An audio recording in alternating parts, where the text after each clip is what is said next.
defied all expectations and is thwarting the Bioline style that is prevalent throughout MLG. He leads the series 2-1 as we go into Game 4 on Whirlwind. Truly, Lass has only one life to live. We have some players, they're ready. Oh, gosh. Oh. Now, I do want to note, that was a 3-minute break. We spent the entire time brainstorming, and that's what we had when we came back. Now, looks like Life has said ready, Last has said ready. I think this is going to be the hardest map yet for Last's style. This is ideal for Life. Huge spaces for counterattack, and we have just gotten word that MC has defeated Bomber 3-0. That guarantees a non-mirror final only if Life can win this last game. Bail out. We got disconnect. All right, we're going to remake. I mean, this is amazing that MC was able to take out Bomber 3-0. At the last Red Bull Battlegrounds tournament, Bomber came right out the gate leading, and MC pulled a miracle comeback to win it 4-2 in really tense games. But it seems like in Heart of the Swarm, MC has a lockdown on that match. You know what I like about that, too, is MC actually called his shot. He swung for the fence and said, you know what? You can't stop my oracles. He said that on stage yesterday. Bomber surely has to know he said that. And then he beat him with oracles in at least 2 of the 3 games, if not all 3. I mean, MC's a boss. It's brilliant to do this Oracle opening. I mean, we've seen different exploits. If you go for the Stargate first, you can chrono out 4 oracles. Even if the opponent is cross-mapped, you will hit them at 8:30. That's just before Stim and Medivacs. So it's a bunch of no Stim, no Combat Shield Marines. Oracles ripped MVP down. If for some reason it's Bio Mine that you're up against, no problem. Transition to Phoenix, lift the mines, low bio count, and the Oracles can clean up everything else. Sick play. I do have a depressing scenario for you, though. I want to put this out there. Ready? Bring it on. Because I don't. There's too much happiness. They're jubilant. Someone's taking our picture. You're happy all the time. Anyways, I don't know what you drink, but MC wins 3-0. Yes. Life wins. Let's say he finishes the series out. He wins 3-1, 3-2. It's an amazing series, by the way. It's great. You cast really well. The Zerg and the Protoss, the final ones of the tournament, face each other and eliminate each other, or one of each other, to then face the 4 Terrans on the other side. Just so that we're not too happy. I would be thrilled to see that. These are the 2 players that have shown that they are the best Terran killers. Life and at least it wouldn't MC. be a mirror final. Well, potentially, I guess it could still be. No, it's single limp. Blast has been playing fantastically. Amazing multitasking. Absolutely has a chance to tie this series. Yeah, he just ruins that image anyways. Just beats both of them. Like, well, I don't know what Jeff was talking about. Either way, spawning up in the top right-hand position, known for 10 pooling on this map, may very well do it here before our very eyes. From Team StarTale, it is Life.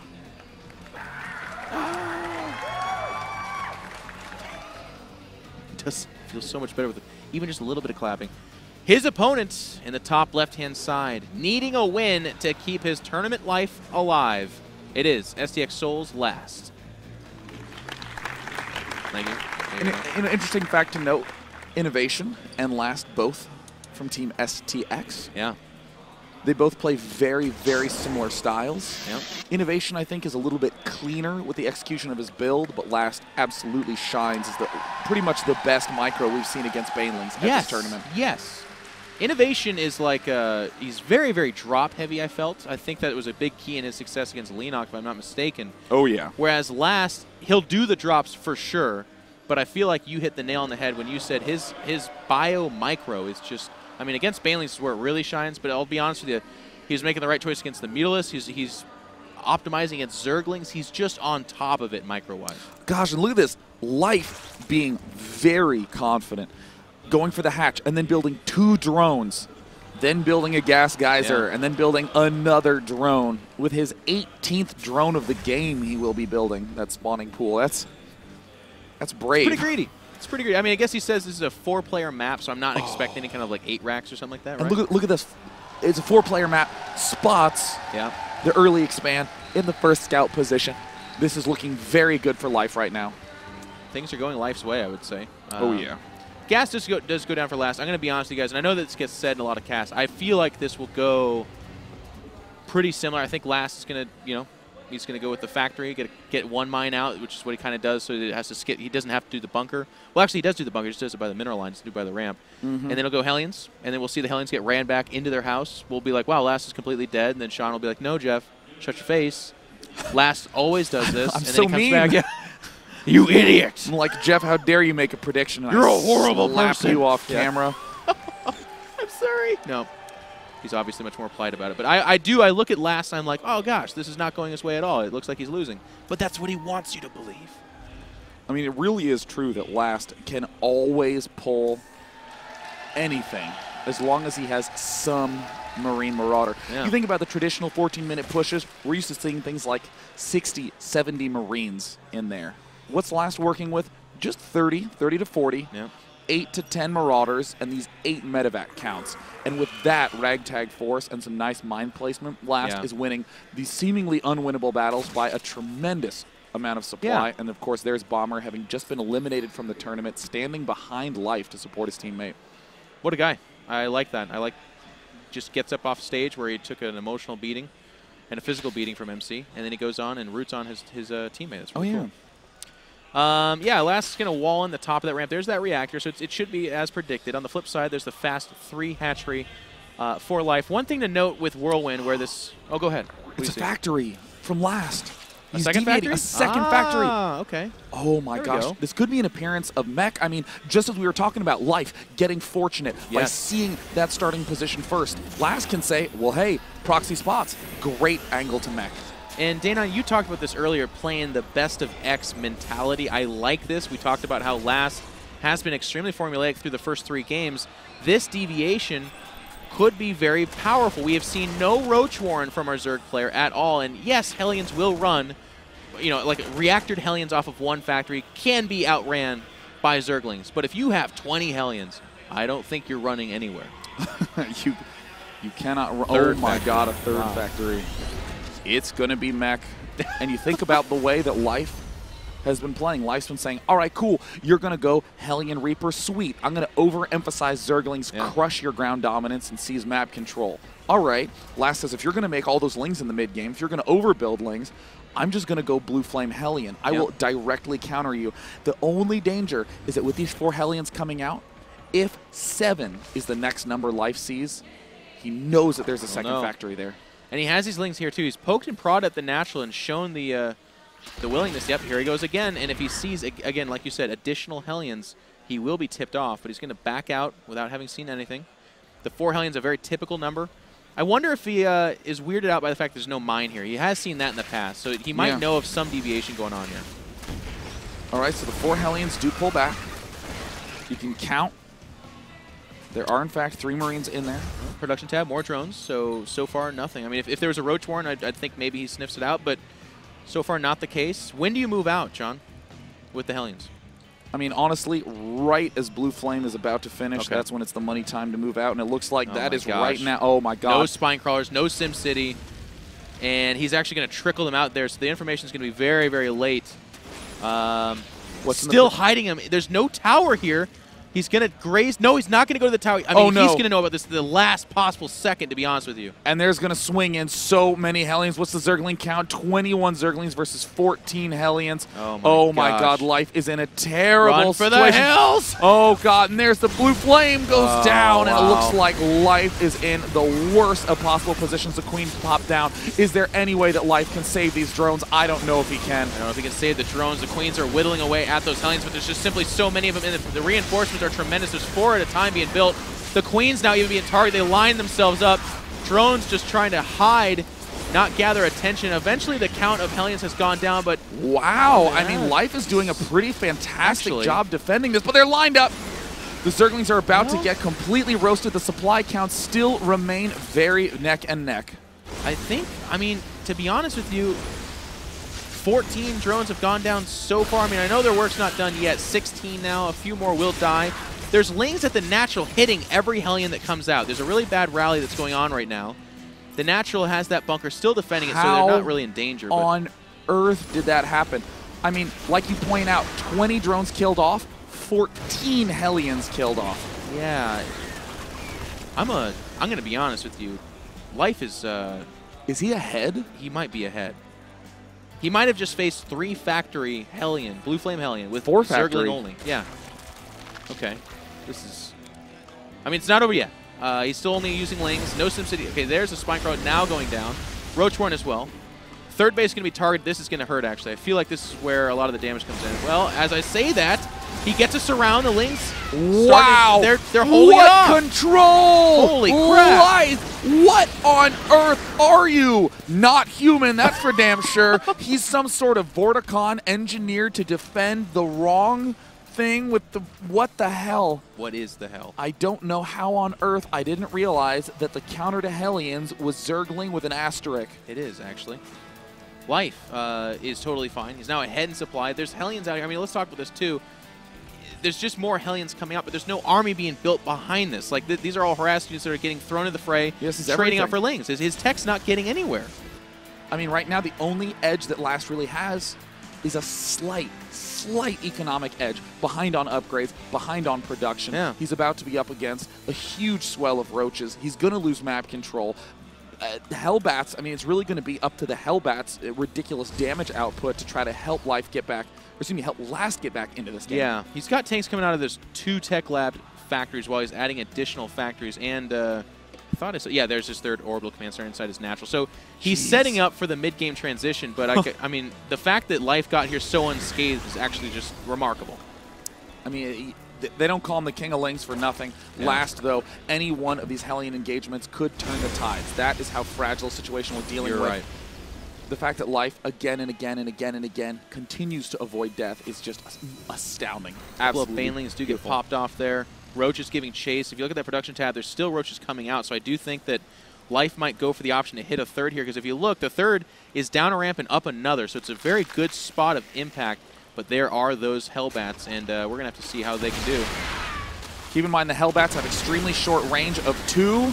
Oh, the Hellbats really not engaging at a good angle here. It's just their insane health that's allowing them to stay alive. But of course, Life knows that the range on those Hellbats is a liability. Just pulls back kites, picks off the majority of them. Only 3 remain. Siege Tank's so good against Roaches, the only real benefit there. But look at this, Banelings, Roaches, swinging around. Yep, and they're going to try to get them to move in transition, but the Thors are really at home here. They're the more mobile kind of tank force.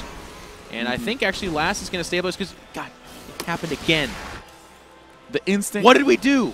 We counted Last out. We talked about how he's behind. Here he is. And what a treat enduring Locusts being researched.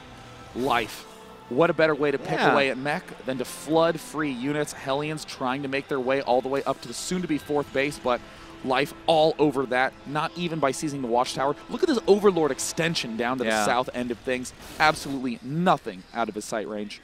It's like a blood splatter out of Dexter or something like that, and that's what the minimap kind of looks like. He's just all over the place. Roach is sharking around. Dexter's like, somewhere over here is an incredible StarCraft player died. He would know that, too. I love Dexter. I haven't actually seen Swarm Host against mech. I mean, what do you think about it? Does the tank count get too high and the Locusts just don't get there? Or I mean, it's kind of the opposite. Unless the tank count is extremely high, then the Locusts will win very easily. So in a sense, you know, kind of like you build a lot of Mutalisk against Protoss to force Stalkers and not other things, and then you build Zerglings to deal with the Stalkers. Same sort of logic here. You can flood with a lot of Locusts, or excuse me, Swarm Hosts, and then you build, and he builds too many tanks. But weirdly, the response then is to do more counterattacking, because he's not going to have a very mobile force, and you've essentially pinned him in permanently. Okay, I could see that working out. Now, just moving on, actually a Medevac's being made. That's kind of cool. It looks like he might try to go for the drop option, ironically more so when he's in mech form here. Roach is sharking around. They're just trying to kind of impose their will, kind of keep the Terran on his back foot, but to be honest, Last, he's the guy wielding the bigger saber, if I could say so for right now. I think Life would like a little bit more time to grow his economy. Oh, this is going to be a weird angle. Looks like they're burrowing. And so here it comes, the combination of Locusts plus counterattacks. There's the scan. Looks like, and Last mech army may very well just be retreating, but Life is just slowly nudging these into sieging up. Roaches want to do a counterattack. There were tanks there, but they actually just got done leaving. Very tragic for Last. He's going to take this counterattack in the teeth. Depot wall does go up, and it's going to buy him precious moments here. Meanwhile, in the middle of the map, the mech army is coming all the way home. These Roaches will die, but what damage do they do before then? They're going to do a lot to this worker line, and more importantly, Swarm hosts are stepping up to the front. Easy replenishment from Life, who's looking to be in fantastic shape. Last is now going to have this siege of Swarm hosts. 12 is the Swarm host count. Zerglings, Roaches, the speedy units are going to be mounting counterattacks all over the place. Production of Life is really strong, but I got to be honest with you, that counterattack of the Natural did not go very well. Did not do any significant damage to the mineral line. He did crack up into the main, but only to see his last death. Swarm hosts are dangerously close to the aggressive units of Last. Last scans is going to start focusing down some Swarm hosts, and all of a sudden the Lings come in, but they don't do snot to those Hellbats. And what is Last doing? He's rolling over. Well, it's He's also rolling over Life. A Hellbat drop at the expansion. This is bad news for Life. For the first time this game, he has actually let a couple of Hellbats get into his expansion and do some seriously dominating moves right there. The total kill count on the workers is 32. All the Swarm hosts in the retreat. Life in counterattack mode yet again will likely sack this 4th base. This counterattack is going to make its way towards that Natural, but this army of Last is marching forward. The Swarm hosts need to buy time. There is a kind of a funnel here. If he tries to go up that ramp, he could eat some fungals in the teeth as well, but that counterattack now at the Natural, I think this is where some of the damage starts to really get enjoyed. But as I say that, the tank's thinning out these Roach counts, and the control of Life kind of waning over there, actually, a little bit. Swarm hosts barely letting Life defend this 4th base. This is where they're good, though, I feel. Like, they're just doing a little bit of damage to Last over and over again, and as long as they just pop up and do that, this army will go away of Last. Yeah. I mean, Siege Tank's getting into a dangerously high ground position. Oh, there's the scan. Oh, there's the swinging from the back. It's a really risky move from Life. Uh-oh. Too many Siege Tanks. It looks like Last might have possibly pulled this off. I mean, this is a really hairy situation. Siege Tanks now ripping down the Swarm hosts. The Swarm hosts are getting picked off right and left. Lings and Roaches trickling in, but there's just no significant unit count here. The Swarm host numbers even dwindling to the point where their Locusts are actually not being produced at a rate where they can do that much. Lings, Roaches trying to poke in at the 3rd and the Natural for our Terran player Last, but they too are finding resistance. And off just the 3 bases, Last is starting to destroy this 5-base Zerg. Of course, that 5th base is not totally saturated, but Life doesn't seem to have an answer right now. I mean, right now, as these Locusts are moving up, we're seeing the Siege Tank Hellbat force rip it down. All the Swarm hosts have to pull back. I mean, Life did everything exactly right by the book, but Last's control, his positioning a little too strong, his ability to deal with all these multiple counterattack fronts, and the closeness of these bases means that the mech army is just too tough to deal with. So good for the push. You're exactly right, Day9. It's allowing him to get over there and not have the immobility of the mech army get punished by those Swarm hosts. You had talked about how the counterattack is so important when that tank count gets too high, but he never really had a good opportunity to do the counterattacks because the army was already so close. That first counterattack, the army just came back and killed it and then went right back out on the field. And I mean, ordinarily you see a mech player turtling, waiting until he has 2-2 or 3-3. Just level 2 attack for Last, a really lean, efficient, aggressive style of mech. Life losing his expansion after doing the unthinkable and defending 4 Factory Blue Flame Hellion with only Zerglings. Last shows again. We have a Hail Mary coming in here. You ready for this? That Spire's going to finish. We're going to see about 9 Mutalisks. Except when I say finish, I mean if the Hellbats don't destroy it first. It's seconds away from finishing. I mean, it is true that Last has 0 anti-air. There it is. 10 Mutas. 10 Mutas in production right now, all at the 3rd. I mean, you know what I just realized? I made that sound way more important than it actually is. He's down 100 supply. Will the Mutas kill everything, Day9? Well, I mean, it will maybe give Life a chance to hang on a slight bit longer. Broodlings, amazingly, have done seemingly more damage than any of the Locusts have. And there, it looks like the Mutalisks do pop up. Will he be able to pick off these Here's this moment. I mean, come on. Well, he does. No, 5 health. 5 HP. Sickest hatchery. Now Life is desperately trying to hang on 3 Thors in production. I mean, I don't see a way that Life can pull out of this one. Ah, damn, he made Thors. Ah, okay. Well, almost. I mean, he's going to clean up the army. Production gone. That hatchery's sitting at 5 health. And there's GG. He taps out. For the that was a sick second time in a row, Life is at match point. Was at match point against Pult. Yeah. Had a dramatic game number 4 on Star Station to go on to a game number 5. The map choice now is in Life's hands. the puns are so. I know. Did you mean for that one, or am I just an idiot? You know, I didn't mean for it, but as it happened, I embraced the moment. Now, Life has declared that his decision is Cloud Kingdom, Jeff. I really think that this is the best map that Life could possibly hope for. You think so? 5. Tell me why. I mean, the amount of counterattack paths that are available, Mutiling. Yeah. I mean, it's short distances from main to main, but the width of the map is, I think, what's really going to be helping out Life the most. There was really not the best counterattack opportunities in those close spots on Whirlwind. What do you think about the, I mean, I'm not quite sure as I say this, but aren't the bigger maps a little bit more well-suited for Life, or? You know, we thought Whirlwind would be great for him. He did get close spawns, though, which was very unfortunate on that. I mean, in a map. sense, bigness is not the factor. It's the counterattack and the ability to buy time. If it's bigness, or bigness is sort of subservient to that goal, right? Like if Cloud Kingdom gives you the best counterattacks possible, it doesn't matter that it's too medium-sized. And in fact, looks like we'll be going to our final break. I'm excited. Game. We're at match point. I've actually not gotten to. No, I casted one. Jockji Rain. Yeah, he almost did it. So, ladies and gents, stay tuned because when we come back, it is the final game of the quarterfinals. We'll find out who will advance to the Final Four.